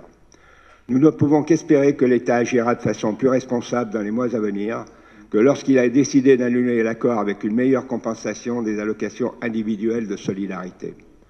Nous le souhaitons, car nous sommes satisfaits d'avoir pu maintenir le financement de compétences non obligatoires, mais néanmoins importantes pour nos territoires, tels que le sport, le tourisme, l'agriculture ou l'aménagement du territoire, avec une enveloppe de plus de 33 millions d'euros destinée à soutenir les projets structurants des communes et intercommunalités. Mais nous sommes aussi conscients des investissements indispensables qui nous incombent dans nos politiques obligatoires, et vous l'avez souligné, Monsieur le Président, notamment en matière de collège, ce qui impliquera des financements très importants. Aussi, si nous pouvons aborder cette année 2019 de façon sereine, nous resterons vigilants quant aux annonces gouvernementales et à l'évolution de notre budget, et nous ne devrons pas hésiter à recentrer vers ces compétences obligatoires s'il en était besoin pour maintenir la bonne santé financière de notre département. Notre groupe votera bien sûr sans réserve ce budget primitif de 2019. Merci, Monsieur le Président. Peut-être que Mme Margara voulait revenir sur un point. Oui, je voudrais simplement rebondir sur l'intervention de Sheila McCarran sur la partie humoristique. Je trouve que parler de tour de passe-passe et de magie pour la construction de ce budget, c'est faire injure à tous les collègues et tous ceux qui participent au travail de construction de ce budget. Parce que si elle voyait comment nous essayons de travailler sur chaque ligne de fonctionnement pour essayer effectivement de trouver des économies et pour ne pas diminuer le service public qui est offert aux Rhodaniens, je crois qu'elle n'irait pas sur ce chemin-là. Donc moi, je tiens à souligner le travail et l'engagement de tous nos collègues, parce que ce n'est pas facile. Il n'y a pas eu des journées très faciles pour essayer de trouver ces économies, mais nous l'avons fait, et c'est avec honneur que nous présentons ce budget, parce qu'il est équilibré aussi bien au figuré qu'en réalité. Donc voilà, je voulais relever ce point-là qui m'a déplu, je dois le dire. Pour mémoire, je crois que c'est une vingtaine de réunions, une centaine d'heures et peut-être à peu près 30 agents qui travaillent dessus, au moins, hein, au moins. Voilà. Renaud, vous vouliez rajouter un petit mot sur le fond? Non, bien sûr, m'associer aux remerciements sur la présentation de Christiane Agara. C'est vrai qu'à mon avis, chaque année, c'est encore mieux. Donc c'est intéressant. Juste dire à Sheila que Freud disait qu'au commencement des temps, les mots et la magie étaient une seule et même chose. Et j'ai l'impression que vos mots, en fait, étaient aussi à leur façon un peu magiques. Moi, ce que je vois dans ce budget, et on le verra au moment du vote du compte administratif On imagine déjà, vu qu'on a repris notre résultat par anticipation, on voit qu'il n'y a pas de surprise. Il n'y a pas de surprise parce que la stratégie, elle avait été fixée dès le début. Et tout ce qui vous est présenté aujourd'hui, tous les outils qu'on a mis en œuvre, le besoin de réaliser des économies, parce qu'aujourd'hui on a besoin d'une part tellement importante de notre résultat pour équilibrer notre section de fonctionnement, c'est-à-dire pour assumer nos compétences obligatoires, eh bien, je crois qu'on y est parvenu. On a apporté une certaine forme de rigueur, certainement, mais c'était aussi le fait qu'on avait besoin de connaître ce nouveau périmètre du département, qui était quelque chose de complètement nouveau en 2015. On a eu ça, le choc de la loi MAPTAM, le choc de la loi NOTRe, et le choc de la diminution des dotations de l'État, dont que vos amis politiques avaient quand même sacrément bien réussi, la diminution des dotations de l'État. Et l'enjeu pour un département comme le nôtre, c'est évidemment d'arriver, comme l'a très bien dit Daniel Pomeray, à assumer nos missions. Ça ne veut pas dire être uniquement une chambre d'enregistrement ou des payeurs d'allocations. Tout à l'heure, quand Annick Guinaud présentait notre plan départemental d'insertion, c'est que derrière ces politiques obligatoires, il y a aussi une volonté politique d'améliorer le service aux usagers. Quand on fait la réorganisation dans les territoires, l'objectif, il est bien sûr de rationaliser, mais il est évidemment d'améliorer le service rendu au public. Et la conséquence immédiate, c'est la diminution des délais de traitement pour les dossiers autonomie. Et une autre conséquence qu'on ne pouvait pas imaginer, c'est qu'en réorganisant nos services, on sécurise aussi l'institution, et ça fera partie des points qui seront évoqués lors d'une prochaine séance dans le cadre de la certification des comptes, de la procédure, de l'expérimentation de la certification des comptes de la collectivité. Donc en fait, il n'y a pas de surprise. Nos gros enjeux pour demain, ils sont simples. On a vraiment stabilisé le département et on maîtrise totalement nos politiques. Maintenant, on a un boulot à faire sur notre dette, parce qu'on a une dette qui est encore trop importante, et si jamais on arrive à prendre les mesures aujourd'hui de maîtriser cette dette, c'est cette stratégie-là qui nous permettra demain d'avoir une PPI qui nous permet d'avoir des projets ambitieux, parce qu'on a des besoins sur les routes, c'est évoqué. Il ne suffit pas de constater qu'on a des routes pour partie dégradées. Enfin, quand on compare avec les autres départements, d'ailleurs, on voit que notre réseau routier est quand même pas mal, que nous, on met tous les moyens possibles sur la sécurisation de nos voiries, qu'on a augmenté le budget des voiries, un petit peu, mais on l'a augmenté, et que malgré tout, on a les contraintes du pacte financier. Avec, donc, l'alchimie, elle est très difficile à mettre en œuvre. En fin de compte, quasiment toutes les délibérations qu'on prend dans cette Assemblée, elles sont prises à l'unanimité, parce que on est tous animés par la même volonté d'aider les plus fragiles et on connaît tous nos contraintes. Mais demain, si on fait les efforts du respect du pacte financier, ne pas payer les pénalités et surtout contenir nos dépenses de fonctionnement, si on fait l'effort sur la dette, si l'État nous offre un peu de visibilité, parce que tous les efforts qu'on a réalisés quand même chaque année, ils ont toujours été un peu anéantis par l'État qui venait mettre une nouvelle règle ou une nouvelle ponction. On a besoin de cette visibilité parce que le projet du département du Rhône, il peut en fin de compte se révéler comme étant un modèle. Je ne suis pas sûr que du point de vue des analystes, la partition Rhône métropole est pour l'instant imaginée comme une réussite. En revanche, ce qu'on peut imaginer, c'est que le département du Rhône lui-même est une réussite parce qu'il arrive à réaliser les missions qui lui sont confiées.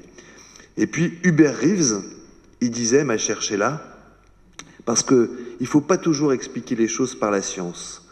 Est-ce que la science, en expliquant les couchers de soleil, tue leur magie? Voilà.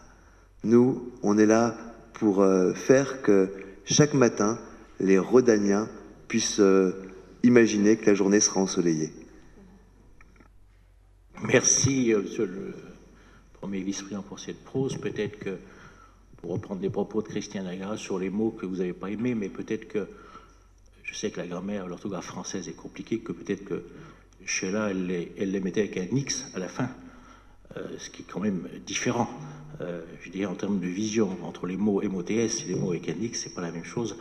Je veux dire que chacun voit ça à l'aune de sa vision de la société.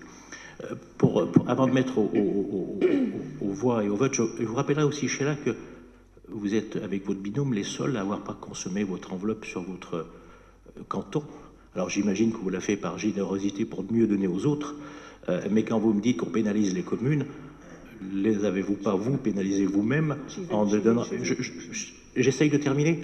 Et en voulant redonner aux autres ce que vous n'avez pas utilisé ou ce que vous n'avez pas souhaité, je dirais, flécher sur votre canton. Sur ce qui est du personnel et sur la possibilité, je dirais, aux agents de travailler, on est en train, vous avez peut-être devancé les travaux qu'on mène conjointement en ce moment avec les RH et puis les syndicats sur le droit à la déconnexion et sur la possibilité de travailler à domicile. Je pense qu'on va être un département assez novateur dans ce genre de choses, qui sera présenté dans quelques temps aux instances pour permettre la déconnexion et pour permettre à certains de travailler à domicile. La grande difficulté, c'est que certains pourront le faire et d'autres ne pourront jamais le faire. Les agents du Rhône qui sont sur les routes, c'est difficile de travailler à domicile. Donc il va falloir trouver une juste équité dans cette vision. Et sur les économies qu'on fait sur le personnel, je vous rappelle que j'ai pris le personnel en direct, c'est 1 million d'économies, mais malgré l'augmentation du point d'indice et malgré je dirais, le GVT, on a fait en sorte que la vision que nous avions dans les promotions et que nous allons avoir dans quelques jours sur les futures promotions aille sur toutes les catégories et avec un souhait personnel qu'on aille énormément sur les catégories C. Parce que je dirais la vision que de promotion, elle doit être chez tous les agents. Je voudrais remercier moi publiquement ce qui est fait aussi en matière d'agriculture, parce qu'on est sur une politique volontariste, optionnelle, et Colette y contribue au quotidien. Et je ne suis pas sûr qu'il y ait beaucoup de départements qui soient dans cette vision affichée que nous avons sur le partenariat avec le monde agricole. On a eu la chance, nous, depuis que nous sommes aux affaires, d'avoir tous les inondations, la grêle et la sécheresse. On les a d'une façon récurrente chaque année, mais on est dans la vision partenariale avec les Comcom sur la grêle, et c'est quelque chose, je dirais, d'important que nous avons. Et puis tout à l'heure, vous sera présenté ce que j'appelle, ce que Colette appelle plutôt la phase ressources en eau, qui est quelque chose de criant, qui sera à côté de ce que met la région en place sur le plan sécheresse. Et nous, on l'a appelé d'un vocable différent, mais qui seront... Je crois qu'on est à l'aune, je dirais, de la fin de ce mandat, mais avec une PPI qu'on devons avoir sur les routes. On y a travaillé hier avec M. Fournel, on le présentera à l'ensemble du département dans quelques jours, des choix importants qui nous impacteront. On a le pont de Dorieux qui est toujours en vision, et puis Belleville avec sa déviation.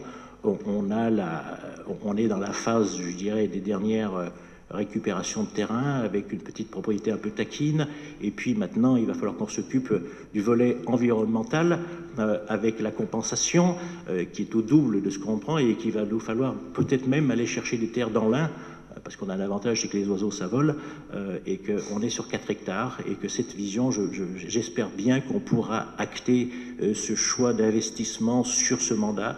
Mais ça ne dépend pas que de nous, ça dépend d'un coup de tampon parisien qui nous échappe et qui est parfois de plus en plus contraignant financièrement. C'est la vision. Et puis une petite route à Condrieu qui vient de s'ébouler, pour lequel on va être obligé d'en mettre pour 1 million d'euros. C'est nouveau, ça vient de sortir, mais c'est ça aussi, je veux dire, la gestion du quotidien. Voilà, je voudrais tous vous remercier, chers collègues, publiquement remercier aussi les agents du département, parce que nous ne pourrions rien faire dans cette institution sans les agents du département qui sont la colonne vertébrale, je dirais, de notre institution, mais comme le sont tous les agents des collectivités, même si aujourd'hui l'État veut les réformer et voudrait faire en sorte qu'il y en ait beaucoup moins, mais il faut avoir le juste équilibre avec le nombre, je dirais, pertinent, d'agents nécessaires. En tout cas, je mets peut-être que monsieur le... Si on peut juste rebondir sur mais je vous en prie, rebondissez, madame, mais pas trop. Parce non, absolument pas. Faites attention de ne pas déplacer le plafond de verre. Non, c'est très succinct. Effectivement, Renaud, pour répondre à tes points, on avait déjà salué le travail sur le désendettement, il n'y a pas de souci. Tu m'as dit, il n'y a pas de surprise. Non, on n'est pas surpris. Loin de nous de vouloir vous reprocher un manque de cohérence. Et pour répondre à Christiane, je ne voudrais pas te déplaire, et donc je remets sur les rails. C'est plus sur l'idéologie, c'est absolument pas sur la construction, le travail de construction du budget. On comprend bien ce que je voulais dire. On sait bien ce que ça demande que de construire un budget, et le travail des services est énorme. Et dernièrement, Monsieur le Président, vous nous reprochez cette fameuse enveloppe d'aide aux communes. On nous avait dit qu'on ne pouvait pas dépasser ce qu'on nous demandait.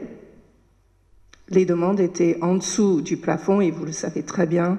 Et quand on vous a demandé si on pouvait accompagner davantage pour remplir notre quota, c'était une fin de non-recevoir. Donc voilà, pas de magie là-dedans non plus. Merci.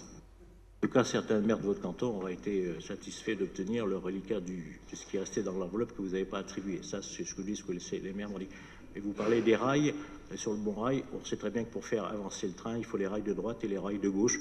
Faisons attention que c'est une vision, je dirais, que certains voudraient ne plus voir aujourd'hui, mais ça existe toujours dans la philosophie des uns et des autres. Allez, je mets cette présentation qui nous a été faite budgétaire de Mme Agara au vote, que je remercie encore, et ça c'est le choix d'un bon binôme, ça, Christiane, au vote. Qui est-ce qui s'abstient? Qui est-ce qui vote contre? Qui est-ce qui vote pour? Donc le budget est adopté par l'ensemble des conseillers départementaux, moins 2 votes contre nos amis du canton, je dis bien nos amis du canton de l'Arbret, mais qui prendront certainement leur notation. On est d'accord, on est d'accord. C'est là une forme intellectuelle qui est un peu surprenante, mais c'est comme ça. C'est ce qui est à moi, ce qui est aux autres, on le partage. Mais ça, c'est toujours été un vieux dicton chez nos amis progressistes, et que je vois que vous connaissez encore bien. Voilà. C'est toujours, je crois, Christiane Agara, qui est dans le rapport suivant sur le patrimoine, sur le rapport 4.1. Oui, Monsieur le Président. Bien écoutez, ce rapport est un peu dans le prolongement de ce que nous avons évoqué dans le budget, c'est-à-dire qu'il concerne l'étude démographique que nous avions demandé à l'agence d'urbanisme pour nous aider dans la vision sur notre collège. En effet, le 27 octobre 2017, notre commission permanente avait approuvé le programme d'action de l'agence d'urbanisme, et dans lequel ne figurait pas cet accompagnement pour l'étude prospective, et c'était un montant de 15 000 €. Donc cette étude a été motivée par les adaptations de la carte scolaire des collèges, et donc rendue nécessaire par les variations du nombre d'habitants dans les communes. Vous l'avez entendu, des gros investissements dans le futur seront nécessaires et nécessitent des anticipations sur 5 à 6 ans. Et donc, le département a souhaité disposer de projections de collégiens à un horizon plus lointain. L'objectif de l'étude est d'estimer l'évolution du nombre de ces collégiens à moyen terme, à l'horizon 2030, d'après des projections statistiques, mais également sur la base des orientations des documents d'urbanisme. Alors, l'agence d'urbanisme a rendu une première étude en mars 2017 qui portait sur 40 communes, et en juin 2018, l'étude a été complétée par 3 autres secteurs, Villefranche-sur-Saône, Anse et l'Est lyonnais de Jonc à Chaponnay. Alors pour tenir compte de ce besoin, il vous est proposé de signer avec l'agence un avenant à la convention partenariale 2017-2018 pour un montant de 15 000 € qui s'ajoute aux 33 750 € de la convention initiale. Merci. S'il n'y a pas d'intervention, je mets le rapport au vote tel qu'il nous a été présenté. Pas d'abstention, pas de vote contre, il est adopté à l'unanimité. Je vais laisser la parole pour un rapport. Attendu, M. Fournel, hein, vous allez nous parler du rapport, mais peut-être aussi d'autres éléments qui pourraient satisfaire aux interrogations de certaines de nos collègues. Alors, Monsieur le Président, mes chers collègues, donc aujourd'hui nous avons à passer 2 conventions avec maîtrise déléguée aux communes et avec récupération de TVA et un cofinancement du département à la hauteur de 59 322 €. Il s'agit des communes de Saint-Vincent de Reims pour un montant de 17 000 € et la commune de Vindry-sur-Turdine pour le bourg de Pontcharrat pour un montant de 42 300 €. Voilà, donc 2 conventions approuvées.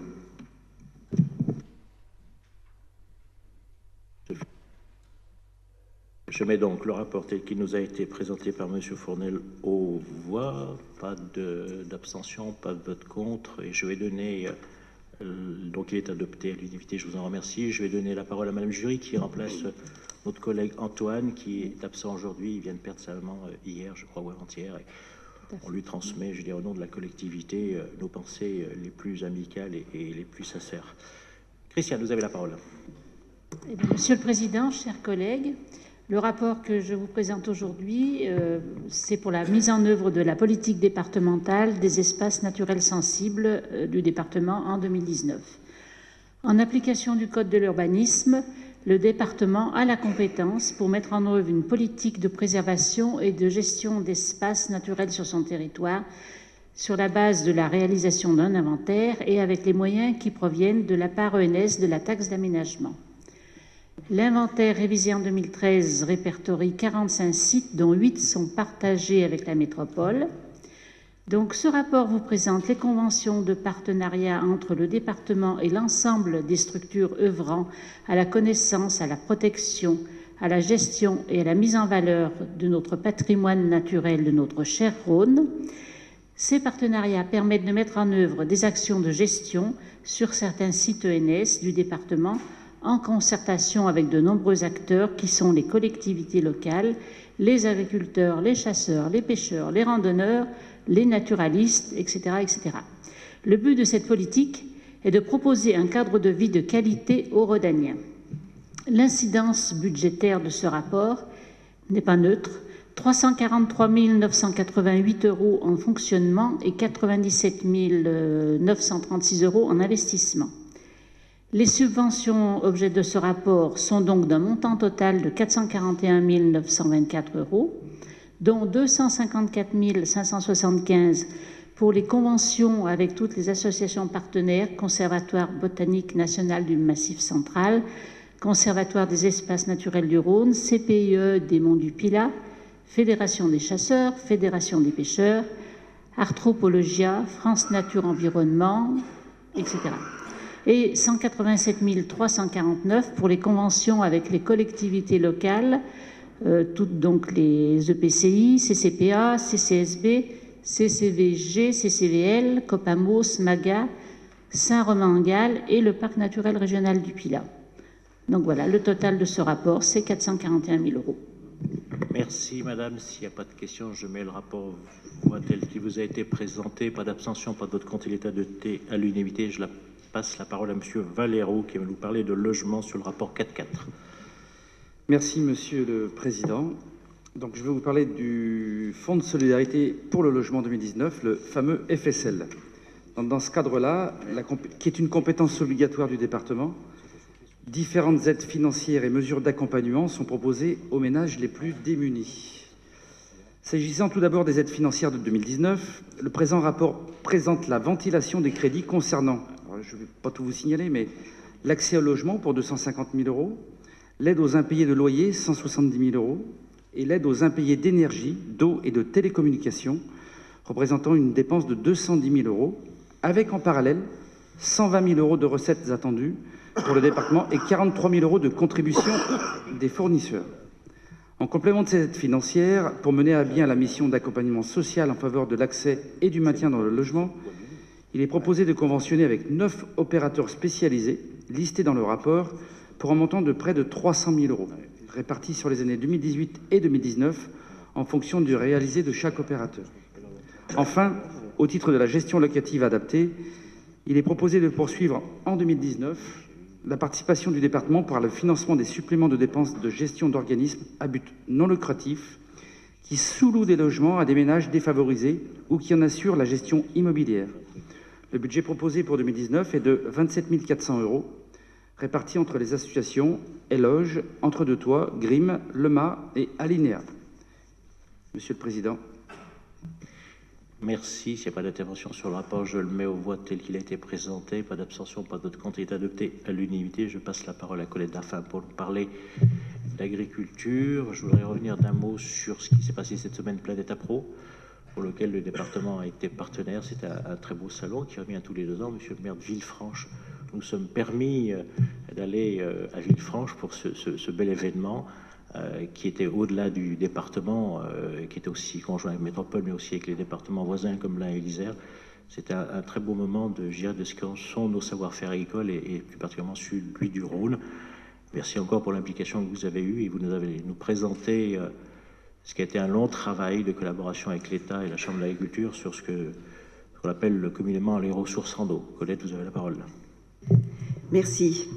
Effectivement, une année 2018 marquée par un phénomène de sécheresse particulièrement important et durable sur l'été et l'automne, suivi d'un hiver très doux entraînant un constat inquiétant des nappes d'eau souterraines et des ressources en eau déficitaires dès ce printemps.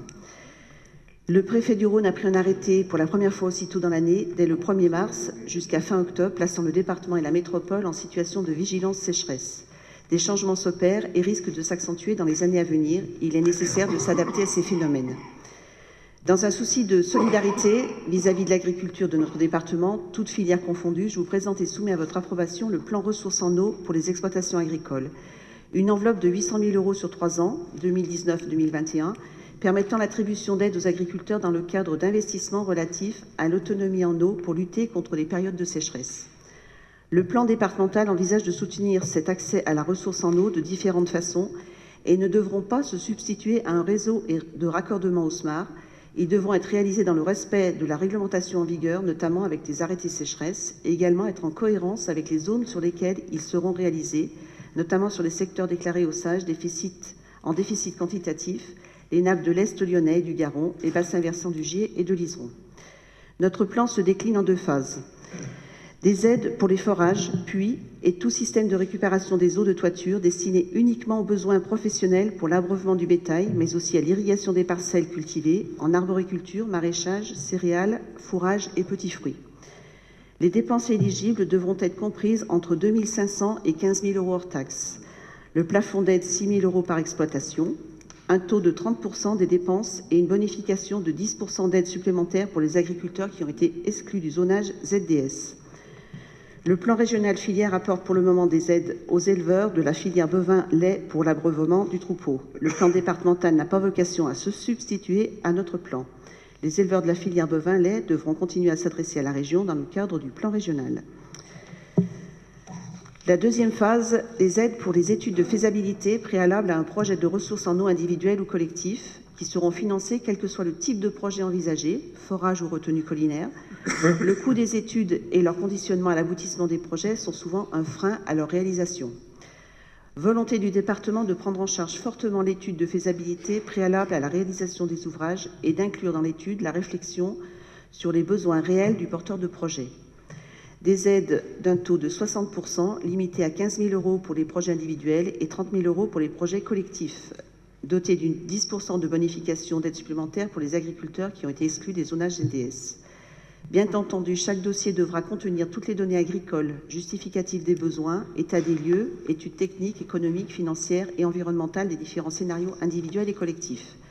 La phase d'investissement pourra émarger au PDR. Le département du Rhône soutient des projets d'irrigation individuelle et collective, les mesures 4.15 et 4.34. Bien entendu, ces investissements et ces aides relèveront d'un cadre réglementaire, notamment des aides de minimis, et les ouvrages sont soumis à déclaration et autorisation préfectorale. Le département privilégiera les projets collectifs et, surtout, les solutions pérennes afin d'éviter que des projets destinés à l'agriculture et soutenus financièrement par des fonds publics ne soient abandonnés au fil des ans ou ne se transforment, en ce qui concerne les retenues collinaires, en plans d'eau de loisirs, perdus pour l'agriculture. En cas de transmission, ces ouvrages devront être transmis aux repreneurs de l'exploitation sous réserve de la restitution de l'aide départementale. Je soumets donc à votre approbation ce plan ressources en eau pour les exploitations agricoles du Rhône, établi pour 3 ans, 2019-2021, pour un montant de 800 000 €, un plan très attendu par le monde agricole, Une volonté affirmée du département, bien conscient que les agriculteurs sont indispensables à la ruralité, qu'ils sont particulièrement dépendants du climat et nous devons les aider à muter et adapter leur système de production pour la pérennité de leurs exploitations. Merci Madame. Est-ce qu'il y a des interventions sur ce rapport que je qualifierais d'un beau rapport et vous noterez qu'on a une attention particulière sur les zones défavorisées qui ont été lâchement abandonnées par certains parlementaires. Voilà, on ne va pas refaire l'histoire politique de ce département, mais il y a certaines parties du territoire du Rhône qui ont été, je dirais, laissées en friche par ceux qui les représentent à l'Assemblée nationale. Je mets donc le rapport aux voix.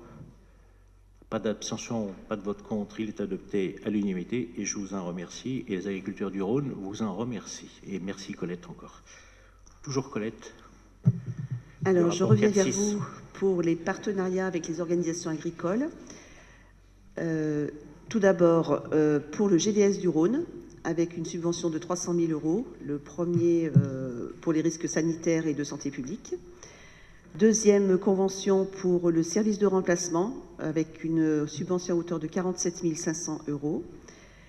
La troisième convention, c'est avec la Chambre d'agriculture, notre partenaire historique et privilégié, pour une enveloppe de 642 000 € en fonctionnement, couvrant le volet politique sociale de notre département, la politique départementale, les thématiques territoriales et la promotion du territoire et des métiers.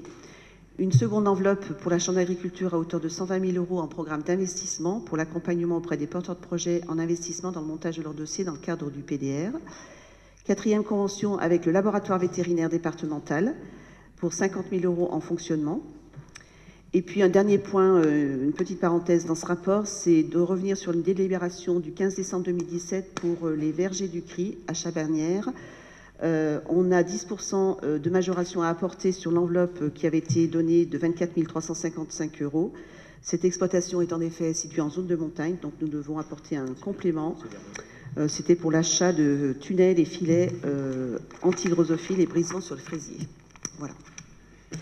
Merci. Président, tiens, vous avez demandé la parole ? Oui, Président, excusez-moi, c'était pas, on aurait pu le mettre avec débat, mais mon intervention sera assez courte. Simplement, aujourd'hui, l'agriculture subit un agribashing sans précédent. Donc, et je trouve qu'il est réconfortant que notre institution, justement, soutienne tous les agriculteurs. Donc, voilà, Monsieur le Président, ce que je voulais souligner. C'est vrai qu'aujourd'hui, des gens comme Madame Lucet passent leur temps à expliquer ce que l'agriculture française est de déstable. Elle oublie simplement qu'il y a des hommes et des femmes qui en vivent, et c'est des hommes et des femmes qui font aussi, qui nourrissent les autres. Je crois que vous l'avez souligné, je crois que l'agribashing entre les végans, les espèces de danseurs aux pieds nus qui sont autour, et certains journalistes, c'est terrible.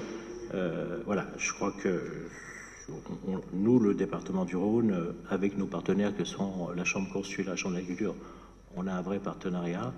On se vient parfois en plus de ce que certains ont laissé, comme l'État, parfois, qui se désengage. Je vous parlais tout à l'heure des zones défavorisées. J'espère qu'avec ce partenariat, ça leur permettra de nous fournir des bottes de paille pour le Tour de France.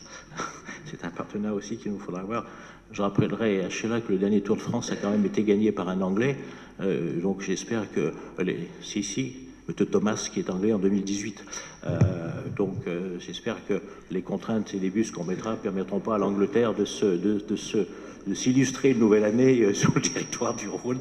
En tout cas... Juste une précision, si je peux. Monsieur le Président, déjà vous m'avez traité de Voldemort tout à l'heure, maintenant vous me traitez d'anglaise. Je voudrais pas que vous suis écossaise et ça ne va pas passer. Mais la baguette magique va loin, madame, vous le savez très bien, vous le savez très bien. Donc je mets ce rapport avec les annexes qui en découlent au vote. Pas d'abstention, pas de vote contre, il est adopté à l'unanimité et nous en avons fini avec les rapports à l'ordre du jour. Vous rappelez que la prochaine séance sera décentralisée, que nous serons à Vaugneray, à l'invitation du maire de Vaugneray. Merci Daniel, et que nous pourrons aller dans cette belle salle. Je dirais, comment on appelle ça, une salle multi-activité pour laquelle le département a apporté son soutien, que la séance prochaine d'après en juin sera dans le canton de l'Arbrel, et qui nous restera en séance décentralisée à régler le sort du canton de Genasse, de Tarare et de Brignais. La séance est close, finie, levée.